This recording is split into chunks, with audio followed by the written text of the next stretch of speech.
they broke into the school by jimmying like the circuit breaker, and I'm like, wait, what? Also, y'all used magic to cover the school, and the circuit breaker is what busted this. I don't know. I'm boggled. And hi, this is Carly with Bookish Pixie Reads. Thank you so much for joining me today. It's been a while. Sorry about that. But today I'm going to talk about my May wrap-up of all the books that I read in the month of May. You'll probably get some backlogged ones from the past couple months that I haven't done, but you'll probably get them a little bit later. But, so for the month of May, I read 10 books by 10 authors. 3 were physical books, and 7 were digital books. 6 of those authors were female, 4 were male, and for my racial ethnicity breakdown, I read 5 books by white authors, 3 books by black authors, 2 books by Asian authors, and they were also Korean, and 1 book by a Jewish author. And then from like a sexuality, gender breakdown, I read 1 book by an LGBTQIA author. So the first book that I read in the month of May was a really quick little breezy little thing that I stumbled upon on Libby, but it's The Book That No One Wanted to Read by Richard Ayoade. And I don't know if you know who Richard Ayoade is, but he's an actor, comedian kind of guy. He was on the Moss on the IT Crowd. So with the knife or the pencil. There's hands. If you know, you know.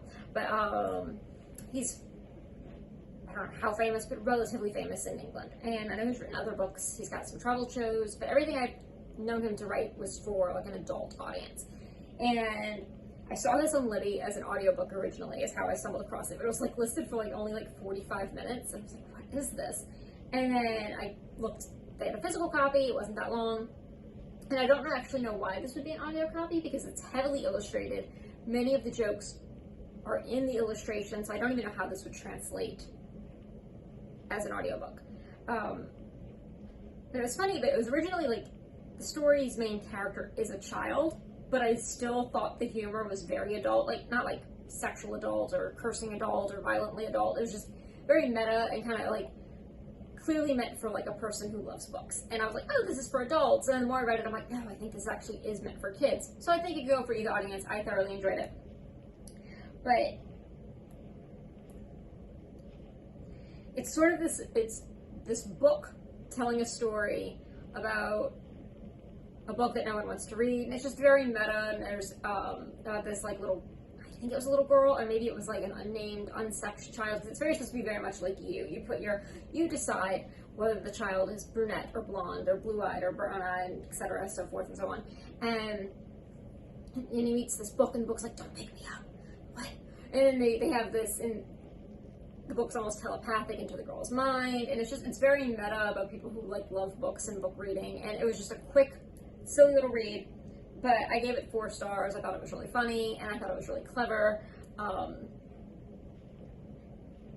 it would be perfectly appropriate for kids, but also like a quick, easy breezy when it's like a little palate cleanser from something heavier, because it's just like a silly little thing. And again, like half the jokes are in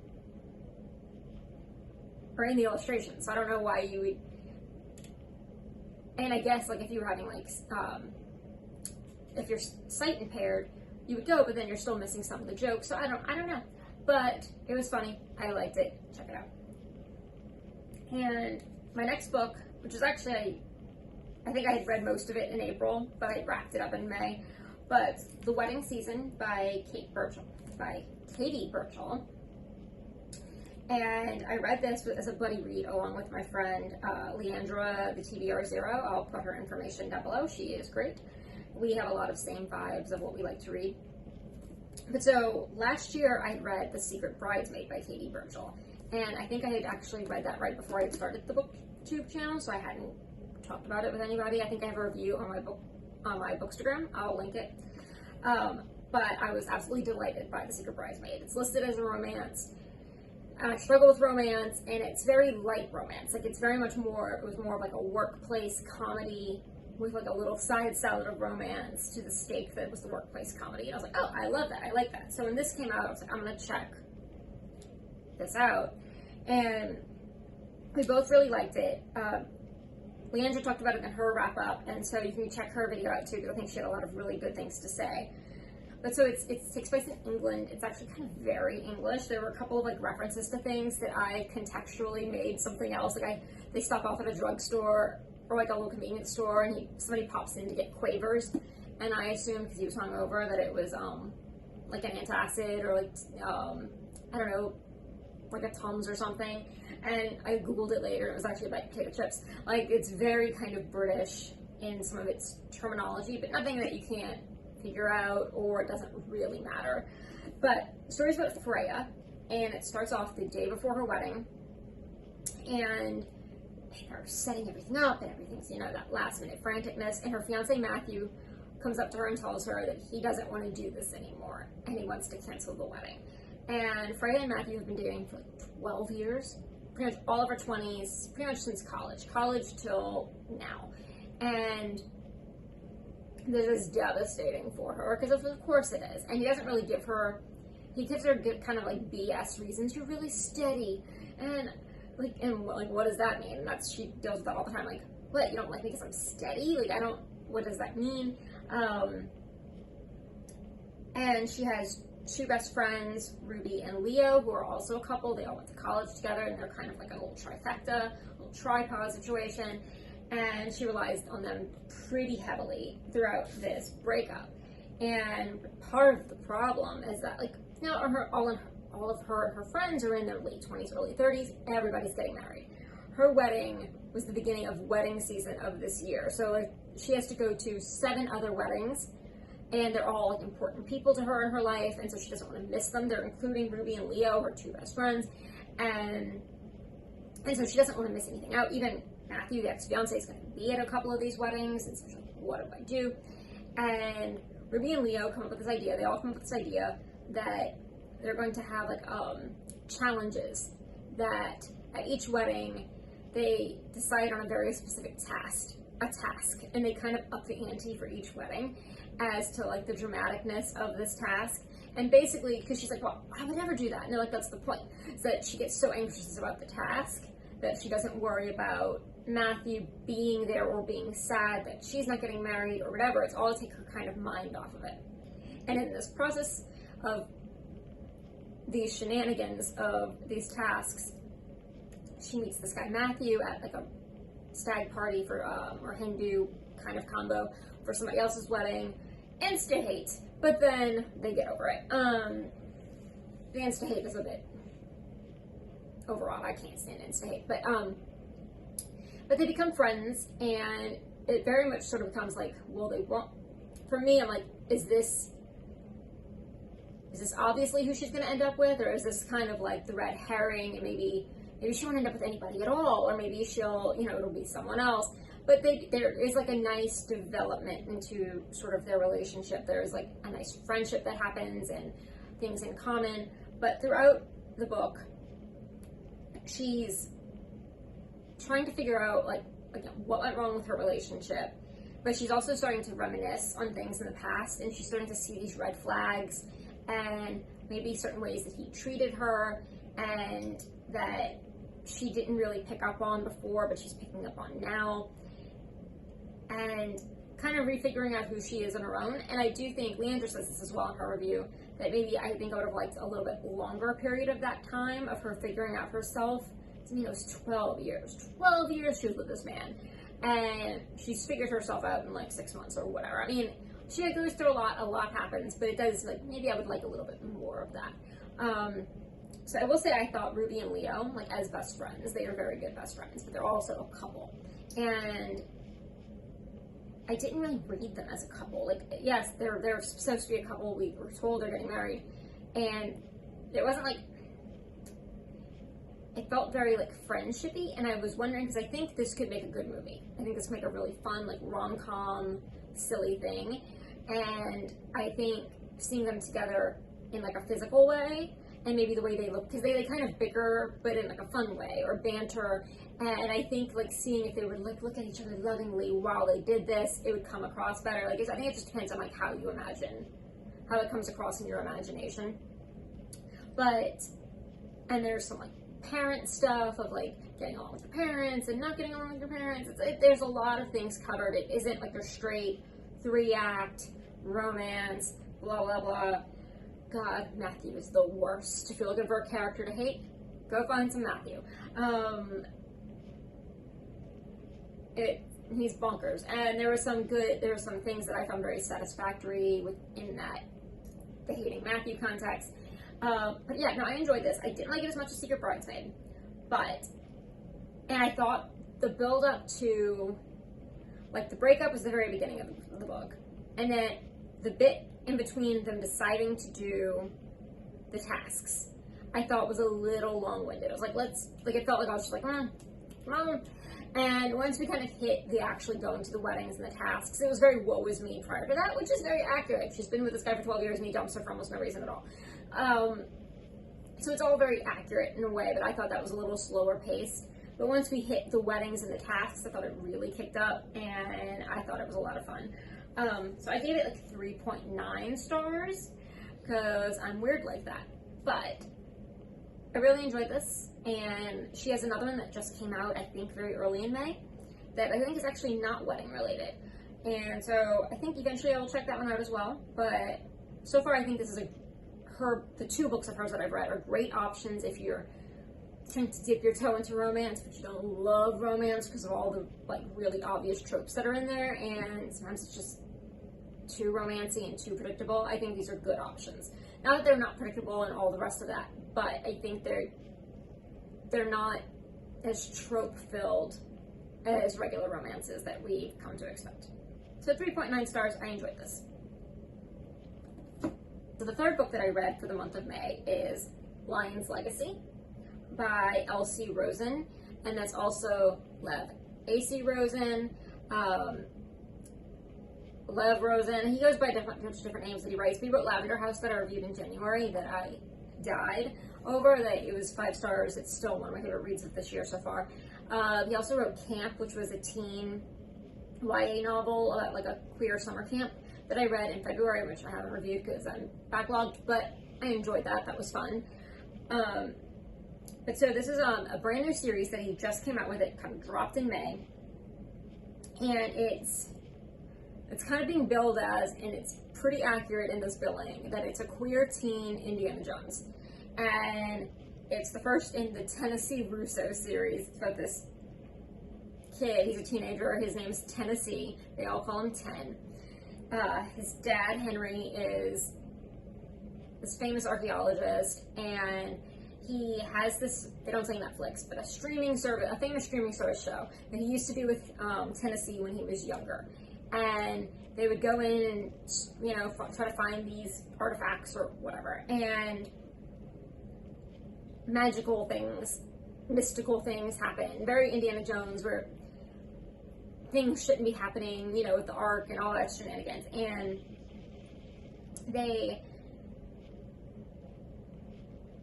And the show becomes very popular, but they don't show all of the magical stuff. They kind of hide that because other people won't believe it, but they sort of hint at it. It becomes very popular. But Tennessee and his dad have a fight after one of these. And Tennessee goes home to New York. He kind of starts going to a normal life again, going to high school. He's got his boyfriend, and that's kind of a little bit of pre-story we get. We get this little bit, and then it's 2 years later, and he's at his high school. He's now 17. He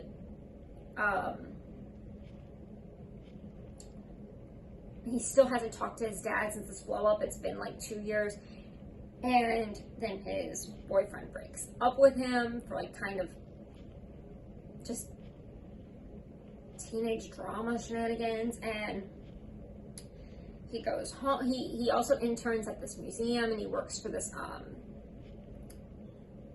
she might be trans. I don't think they specifically said, but I was wondering if the hints were that this character was trans, or a trans woman who is a curator or something of this museum. And so he goes home, and his dad's there, and his dad's I've got this thing. We're going to go look for the sacred bands of thieves. And apparently this was a thing that Tennessee was very into, and they were always looking into. Now they finally got a clue. And this is what's interesting, is that the sacred band of thieves is an actual real concept. Like, it has a Wikipedia page, you can look it up. And it's sort of this idea, like, it's been written about. I can't remember who, if it was like Aristotle or Plato or whoever, but it's definitely been written about. And it's thought that they were like this army of like 100 men or whatever, 300 men. It's not the 300 movie, but I guess there was a bunch of armies of 300 men. 300 men, and they were paired up. And they were all paired up because the idea was that if they're all married, you're more likely to fight harder to prevent the death of your partner, your loved one. And the sacred band of thieves, and they're all like, is it wedding rings? Is it a wedding ceremony? And in the actual mythology or the actual like writings, it's queer coded, but not like blatantly like this is what's happening. So, and they talk a lot about whether or not how queer history is erased, and how things are like 1,000 men and a woman, it would be like, oh yeah, clearly they're getting married. But when it's men, they're like, no, it's not. That's not. They're just best friends. They're just besties. You know, like there's a lot of conversation about that. There's a lot of conversation about like the ownership of artifacts. Like, so if they go and find these artifacts, who keeps them? Like, who gets them once you find them? Is it Greece, because they're belong to Greece? Should it be the gay community, because it's their history? Should it be so forth and so on? And I do find that aspect of the story a little bit heavy-handed, because they talk about it a lot. And it's a valuable conversation, and it absolutely should be had. But, because the whole thing is, like, the dad doesn't necessarily do right by the artifacts that he finds. And they have the conversation a lot. And one of my best friends, she read this as well. And she was super all about the queer teen Indiana Jones thing, and she loved it. And we had talked about it before she had read it, and she's like, she didn't find it heavy-handed. She said it felt like a little bit Harry Potter 5, when Harry's annoying because he's a 15-year-old. It felt a little bit like that. Like, when you're passionate about something at 17, you get really hung up on that idea, and you beat it with, like, a dead horse. Like, it was sort of like that. So, I mean, it's very realistic in that way. There is some, like, I enjoyed it. I had fun with it, but like I said, I thought it was a little heavy-handed. And I thought some of because it is very Indiana Jones with the clues and the puzzles and the, like, very, Last Crusade. And I had trouble visualizing some of the puzzles. Like if this was a movie, it'd be like, okay, I got that. But there were some in the way they were described, I had trouble figuring out, and I had to just sort of, like, just go with it a couple of times. I will say, I gave this 3 stars. Like, I enjoyed it. I'm absolutely excited for the second book, because they are doing King David and Jonathan from the Bible, and how gay they are, and it was so great, because, like, I had literally Googled about that maybe 2 weeks before, and I was like, yes. So I will definitely be reading the second one. And being that this is a book directed at YA audiences, in case you're a parent and you're concerned, there is, like, fade to black sex. There's multiple, like, we're naked in bed, we don't get actual descriptions of sex scenes, but we are getting fade to black sex scenes. But, I didn't write down if there were curse words. There were probably curse words, I don't remember. If that's, like, a thing for you as a parent. But I give this 3 stars, but I'm so looking forward to the second. So looking forward to the second. And if you haven't read Lavender House, go read Lavender House. I gave that 5 stars. So, my next book is the 4th book in the Sinister Summer series, Menacing Manor by Kiersten. And I've talked about the 1st, 2nd, and 3rd books all before on this channel. I think I talked about the last one, Camp Creepy, in January. I will link all of that below. But it's basically, so I feel like you always have to explain everything. These 3 kids, Theo and Alexandra, they're 12-year-old twins, their older adopted sister, Wilhelmina, are basically, by their parents at the beginning of the 1st book, dropped off at an aunt they've never heard of's house to go do something we don't know what, and they sort of just disappear. And the aunt sort of like, you're going to go to, so the 1st book is, I can't remember the name, Wretched Water Park. It's a Gothic-themed water park, the Fathoms of Fear water park or whatever. And they have to go to this water park and they have to like kind of find the task. And in the next book they go to it's called Vampiric Vacation, and they go to this San Juan spa, and it's very like a Dracula themed spa. And the first book I super enjoyed. The second book I thought was a very heavy handed on like the Dracula storyline. It was kind of hitting point by point by point.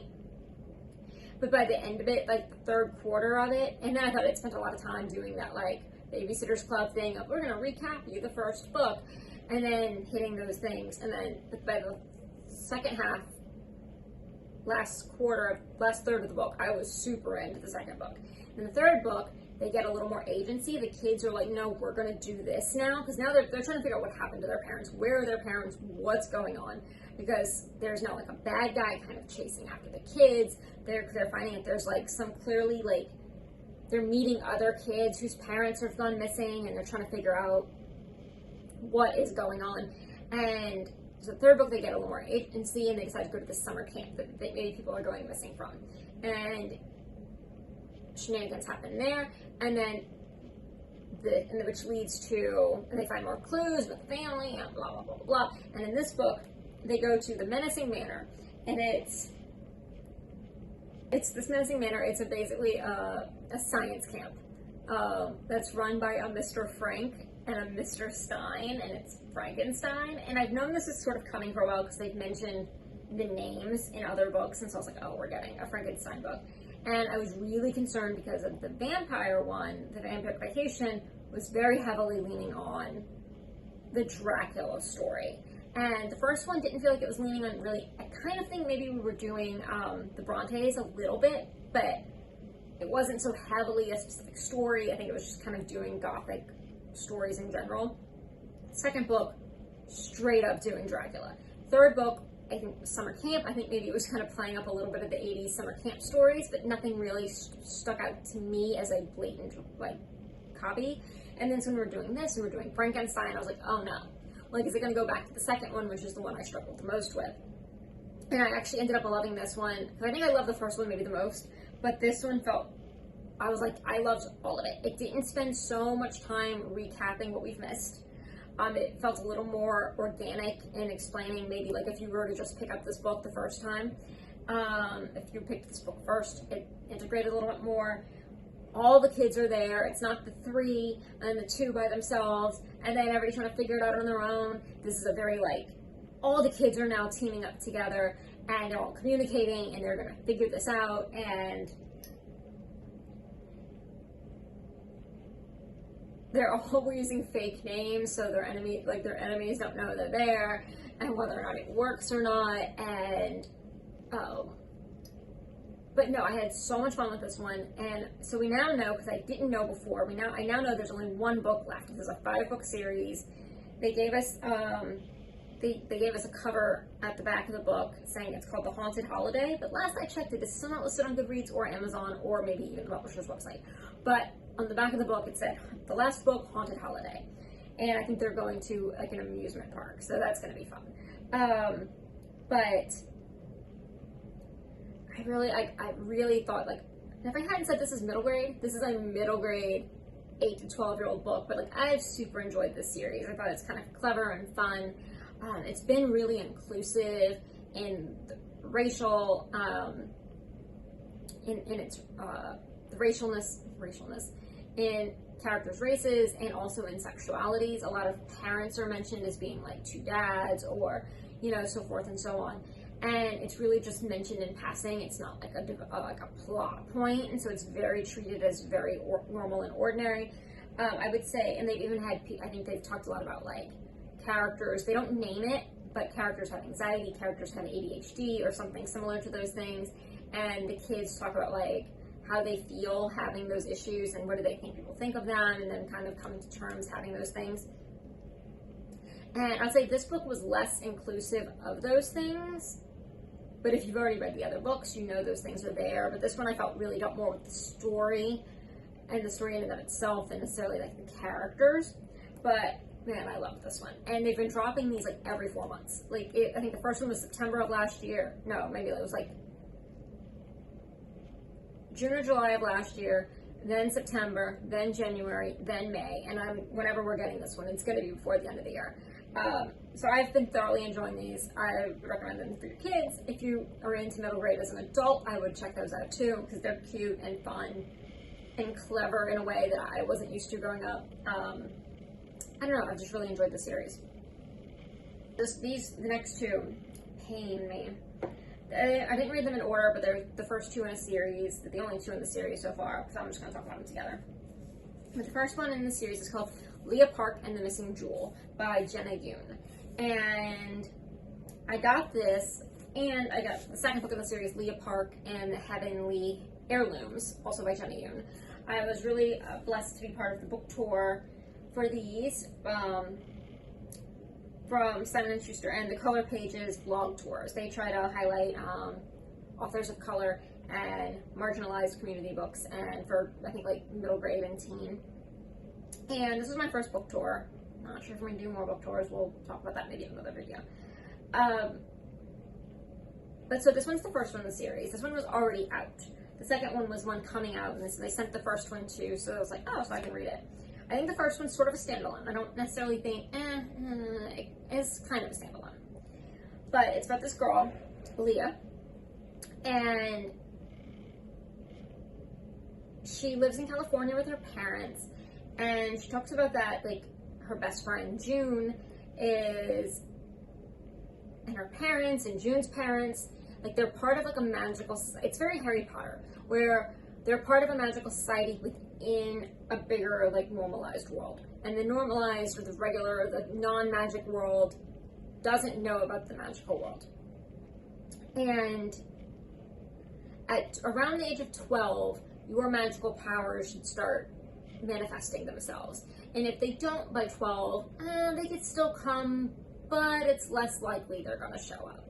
And Lia Park, she's 12, her powers haven't started to show up yet. They're in training to go to this school that happens around 12, 13, and I guess it's sort of like an audition, and there's several things. It's like history knowledge, weapons training, and your magic skills, and so you still can get in even if you don't have magic, but it's less likely. And Leah's sort of like, my parents are boring, and they do office work at the magical community or whatever, and so she's very convinced, and they keep trying to, like, force the magic out of her. It doesn't happen. Well, she breaks a rule. She goes to a party, and at this party, it causes her magic to inadvertently come out. And she didn't even know this happened. But she goes home from the party and finds havoc at her house. There was, like, a ghost thing, like a smoky ghost thing in the sky. There's, like, a dead babysitter in her parking lot. Yeah, so we've got, like, I mean, Harry Potter does too. But, like, a dead babysitter in the parking lot, in the driveway. Her parents are gone. Her house is trashed. And because they're magical and they have this, like, a safe room almost, and it's got all these computers, and they have all this, like, fail-safe technique, like, so if something happens, here's what you do. And she gets away from this monster. Well, the monster sort of telepathically tells her, like, find me the missing jewel, and I will bring your parents back. And so she's like, okay, and she has no idea what they're talking about, and she goes, Joon comes with her, and she finds a way to get to her grandmother in Korea that she's never actually met in person. They FaceTime a lot, and sort of finds out along the way that her parents are massively powerful, and that apparently she's had magic all along, and her parents have kind of hid it from her, but she's still, and they're like, you can't find the jewel, because if you find the jewel, this bad thing, Gaia is her name, is the entity's name, will use the jewel to destroy humanity, and blah, blah, blah. So do you save your parents? Do you save humanity? What do you do? And that's generally the story. I mean, you know how it's going. But I think this is, like, decently good fun for kids. I gave it 3.75 stars for kids. I think this is a hard one for adults. Like, this is the actual published copy for this first book, and I think this needs, like, a whole nother edit before, like, adults should be reading this. And I don't think the world's necessarily as built as it should be. They're weird. I almost had my husband, I was like, we should reenact this scene, because it doesn't make sense. Like, there's a bit when she's going through her house, and she's leaning up against the wall, and she starts edging her way out of the room so this ghost monster can't see her. And then all of a sudden she runs into plastic bags, and I'm like, were you crawling? Literally the visual was that you were standing against the wall and you were walking out the door, and now you've run into were the plastic bags floating in the air? Were they hanging off the door? We don't know where. And all of a sudden she's kicking cans, and so I'm like, are we on our knees now? Did we kick cans out of the bag? There's very little and there's stuff like this that happens throughout the entire book, where some of the explanations don't make complete sense. And I think if you're maybe 8 to 12-year-olds, you're probably a little more likely to let that go, is my guess. But I don't know. Maybe they won't be. Maybe they'll even be pickier than me. But there's some stuff in here that just don't make sense. And there's things she figures out that she is so the kids, the people that have magic, they have different types of magic. So Joon is a healer. He's very good at healing people. They just figure out how they figure out. They're like, oh, well, this is what she is. How that happens, I don't know. But she's a spell maker. But there are also spell casters, and no one seems to differentiate between the two. She's not inventing spells. She's just saying spells and things happen. So I'm like, well, what's the difference? No one explains that ever, even in book 2. And I do think so, there's that, the story's a fun little, adventure story. So like I said, it would be good for kids. But I do think maybe, so the author, studied Korean art in school. She is a Korean author. This is great. This is almost entirely a Korean cast, which is also not weird, because it's good, diversity. But, in Harry Potter, Hogwarts is British. And then in French, there's the French version of their magical world. And in each country, there's the country's version of the magical world. And this, it's the international whatever, the international magic whatever. But then you never meet anybody that isn't Korean. And then in the second book, you go to their school, it's the International Magic School. They're all Korean. And so I'm like, is it international? Is it just Korean? Or are there branches of the international school? It doesn't, nothing feels fully developed in any way. But, I wasn't say, well, it's bad, but not bad, because, having books by Koreans for Koreans. Somebody wrote in one of their reviews that this is clearly meant for children of the Korean diaspora. And I was like, oh, valid. Because there's some things that I think are very specific to Koreans that might be harder for culturally very American children, white, or just children who aren't Korean to pick up on, or children who haven't been brought to Korea all their lives or talked about it. There is because some things are explained, food, they're kind of giving descriptions of what the food is, and that's fine. But this one particular example, I remember they talked about going to a gate. And my thought of the gate is that very, the red, you get the little lines, and it looks almost like a little pi symbol, except it's not, the pi symbol, 3.14 symbol, and they call those gates. That is what my idea of what they were talking about with the gate was. And then I was like, oh, I wonder if I had read this at 9, would I have thought something outside of a metal front gate, your gate to your front yard? Would I have had some other idea of what a gate meant? And then I Googled the gate, because it's a very actual real life place.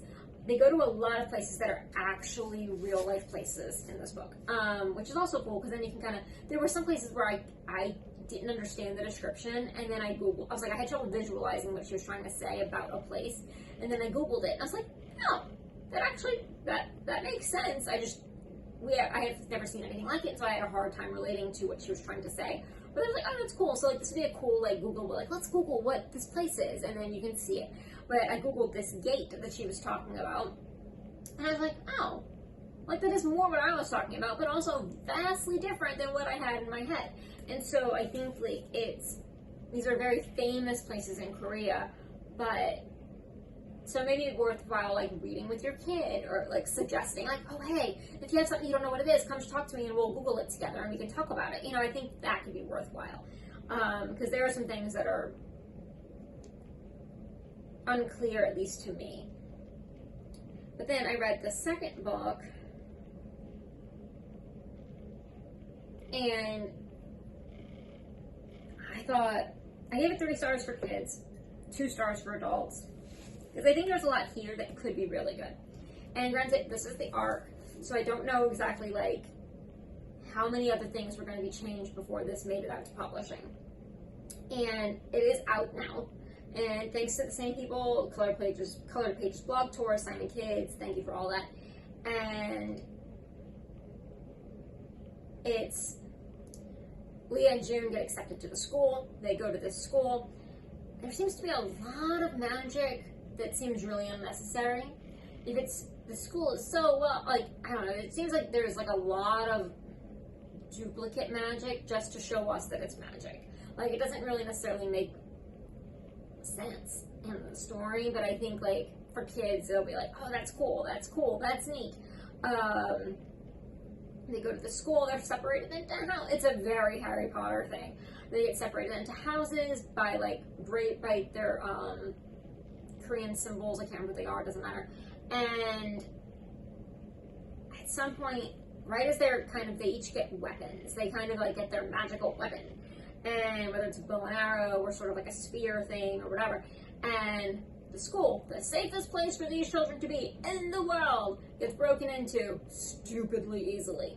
And I'm like, for all this talk, y'all told me this was the greatest place in the world. And then it's sort of a blending in a way the first book didn't. It's attempting to blend magic and science.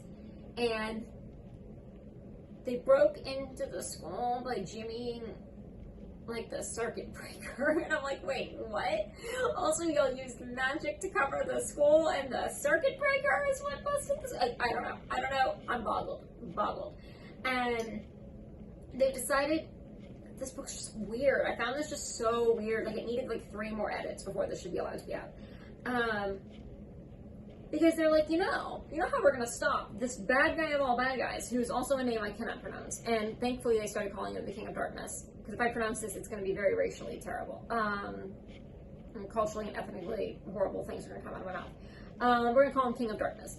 The King of Darkness wants to come and destroy, like, basically there are these 3 heavenly heirlooms that have been separated around. It's very book 6 of Harry Potter. And if he can get them together, then he can destroy everything. And so they have to get the things, to keep him from getting the things, blah, blah, blah. So they decide they're going to send children to, because they're like, well, we're busy doing this, so we're going to send children, like 12-year-old children, to go do these very dangerous things. And I was just like, it's so weird to me. Because the first book, I'm like, that makes sense, because this monster came after her family and spoke directly to her. She didn't have this connection to the school. She didn't really have anybody. So, of course, she's doing this on her own. Harry Potter's very much the same way, at least for the first few books, is that, like, no one is sending 11-year-old Harry on these missions. Harry's just being naughty and doing these things themselves. And this is, like, the school is actively sending children on very terrible possibly death-inducing missions. And I'm just like, and they kind of give a reason. It was like somebody read the book and went, that's weird. They're like, oh, we'll just write in a sentence reason, and we're just supposed to go with it. But so they go to try to collect these things, and they're kind of, it's very, like, almost Lion's Legacy. They have these, like, challenges, and they're all kind of a little magical, and they have to use their magic, blah, blah, blah. But also while they're at school, Lia's magic, which had kind of blossomed in the first book, is now being stunted in the second book. And it's being blocked. Like, she very much feels like it is being blocked. I can't get it out. I don't know what's happening. And people, when she tells people, they don't believe her. They're just like, oh, she just might, like, all the other kids are like, oh, she's not as good as everybody, because she kind of became legendary, I guess, after the first book. And I'm like, oh, wow, she's not that great. And the adults don't believe her. They're just clearly, like, thinking she's not putting enough effort in, and she's working really hard on it. But once they go on these missions, her magic sort of comes back, and it's kind of like there's no, and that's what I'm saying, like, there needs to be more editing, because, like, the story's there, like, the actual idea of the story is pretty good, but the world building is not good. The explanations for things are not great, and are not there. But so the kids go, and then just all, because also, the bad guy, the King of Darkness, can jump into people's bodies, and so you don't really know who you can trust either. And do we trust the kid who's been heinous to her the whole book? Of course not, because we know better, because we're adults. But like, could that be him? Is it one of her friends? Is it one of the adults at the school? It's very, you know, who can we trust? And I do think there's some good things in here. Like, there's the stuff with her being, like, the magic blocking. And, like, having a 12-year-old and having, like, adults not believe you when you're trying to tell them something. I think that's something that a lot of kids go through. And she goes to this class, and almost immediately from the first day of school, this one kid, Victor, like, hates her. Like, he's just mean to her, and he's insulting her, and he's talking behind her back, and he's terrible. And her best friend, June, has become friends with this kid, Victor. And she tells June, like,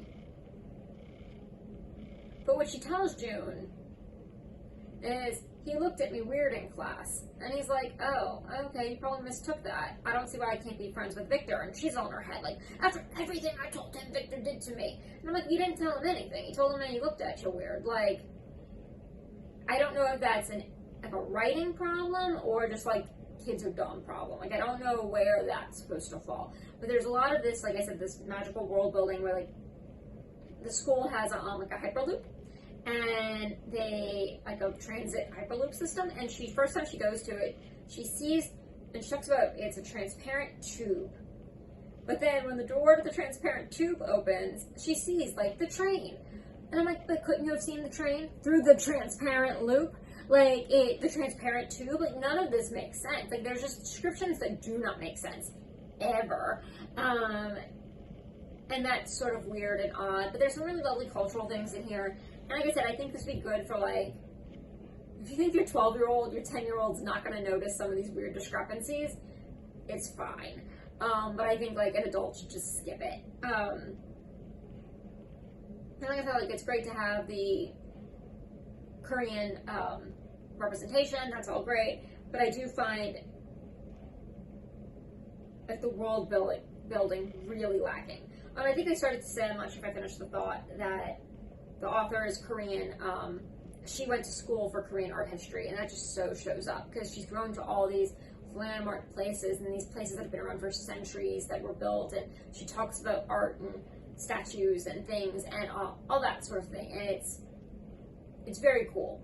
And that stuff's kind of neat, and so that very much comes across, and I think the author, you can kind of see her being giddy writing about these things. I'm assuming there'll probably be a third book. It sort of leaves where you're thinking that there'll be a third book. But like I said, I think for maybe like a 12, like you're 8 to 10, 12-year-old, but also maybe have Google on standby for pronunciations of words, because they do not give you pronunciations, or where some of these places are, what they look like, and that kind of thing. So I got this as an ARC from NetGalley, and I was kind of just delighted. It's 1-Star Wonders, The Worst Reviews of the World's Greatest Places by Mike Lowery, and the illustrations are done by him as well. And I got this, so this is going to be published on June 20th, so within a couple, a week or so from now. And thanks to NetGalley and Andrew McNeel Publishing for this. And I know this is so funny. This is a great little, like, art coffee table, like, just conversational book. Like, it's not like you'll have to be done with it in 10 minutes kind of thing. And I don't know if you follow the 1-star review, 1-star Goodreads reviews on Instagram. It's so funny. That's sort of what this is. It's this guy, he's like, oh, I love traveling, and I always look up reviews for places. And then after I start looking up, like, the 5-star, 4-star reviews on places, I start wondering what are the 1-star reviews of places. And he kind of went through 1-star reviews of all these famous places in the world, and he's like, I didn't know you could review landmarks. I didn't know that was a thing. Excuse me. And people are reviewing, giving 1-star reviews to the Taj Mahal and the Grand Canyon, and like the Wi-Fi was bad at the Grand Canyon or wherever it was, and these are these little comments, and he just basically compiled a bunch of, like, I think 87 1-star reviews for 87 different locations around the world, and it made really charming little illustrations to go along with it. That's the book, and it's really funny, it's cute. It's at 87 locations. I went through and counted how many I've been to. I've been to 9. 8.5. One was like New Orleans ghost tours. I'm from New Orleans. I've never actually been on a ghost tour, but I've been in New Orleans. I've only been on ghost tours. So I'm half counting it. So maybe 8.5. But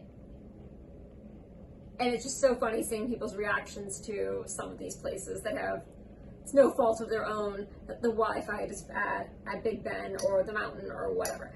But I thought this was terrifically funny. I'm actually thinking about getting it for a couple of people as gifts because I think they would get a kick out of it.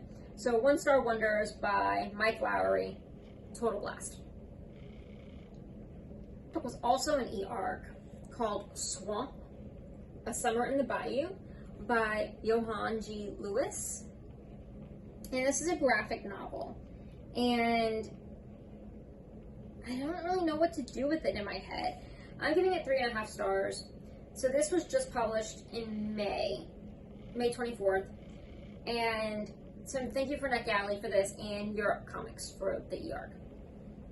And this is as far as I can tell, this is a translation from, I think, French. And I do wonder if the things, because for me, this felt like there was something lacking. Like it was good, but it was missing something, and I don't know if something was missing from the translation in the translation process, or what. But it's the story about, it's 1930s Louisiana, like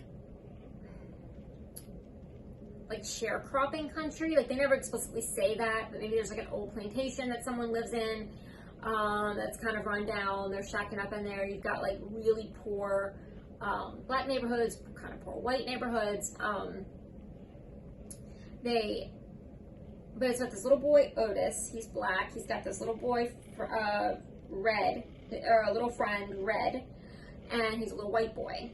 And they hang out, and each of their parents are like, y'all should not be hanging out together. You're going to bring trouble into our families. And there's sort of this side story, and this is sort of where I feel lacking, because it never really, like, does anything with it, is that there's a black man who's gone missing. And the adults are kind of wondering where he is. Did he flee up north? Is he murdered by white men? And they go looking for him, and they keep shooing the kids away. Like, this is none of your business, go away. But then it never really, like it has a beginning and an end, but it's never flushed out. And so it's sort of like, and I'm like, is this for kids? Is this for adults? Like, I don't know who this is for. But so Otis and Red hang out in the, in the stream and the river, and they run through, the fields and whatever. And there is a rich, seemingly in their eyes, rich woman who comes to town, with her little girl, and like a nanny, like a governess. And the little girl's name's Shelly. And they never use the word plantation, but they're shacking up in an old plantation. Someone let them use this house to stay in while you get I think they say the mother was a singer, and they're down in their luck, and maybe while they can like get it together. And they go try to be friends with the little girl, and the little girl is so happy to be friends with them. But the parent, the mother, and the governess, the mother's a little more like, go have fun, be safe. The governess is like, Shelly is ill. Like I think they found out she has a heart problem. So they never want her to like overly exert herself. And so there's always concerns of that.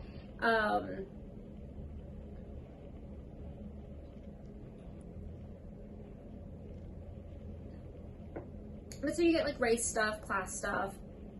There's some clan in there. There's also, I'm unclear, also because the author's bio on the website's in French. I can't remember, but what I was looking for I couldn't find. Because they talk about there's a shopkeeper who's white, at least according to the illustrations, is white, and the sheriff who's white, and other white people don't seem to like him, and the little white boy goes into the shop, and he's like, what happened here? Like, I guess the windows were broken, or it's sort of been vandalized, and he's like, oh, just some people are hateful. And I was like, that explanation is never given. Like, why are these white people going after this white man? And I kind of went back and read his name, and I'm like, his name could be Jewish. And I'm like, is he Jewish? Are they going after him because he's Jewish? Because, yeah, the Klan hated Jewish people, too. But I'm like, I think we're supposed to maybe automatically assume that, and that's not something I generally do. I don't automatically presume Jewishness by last names, and unless it's like real obvious. But and I was trying to figure out if the author was Jewish, and somewhere on his on the on Europe Comics' website or wherever it is, I might have googled, they had like a link at the bottom of like 10 best Jewish whatever, and I was like, oh, so is that like insinuating he's like part of this list, or Is it related because it's off somewhere on here it says he's Jewish? I don't know. I was trying to figure it out, but that's what I was like, the illustrations of like the scenery and the setting is gorgeous. It looks exactly what like the impression of sad backwater, poor Louisiana looked like. And that's great. But I thought the faces were a little weird, but it was clearly an aesthetic choice. But the story itself felt like there could have been something more. Like it was glossing over the deepness. And I don't know if that was like in very intentional purpose. Like, you know, like we're going to tell this story about these kids and, you know, yeah, maybe they shouldn't hang out together because they're going to get their families in trouble because the black kid's hanging out with the white kid. But we're going to gloss over the bad things. And very unclear if that was an intentional choice or not. And that was mainly my problem with this book. But I'm giving it 3.5 stars because it was good for what it was.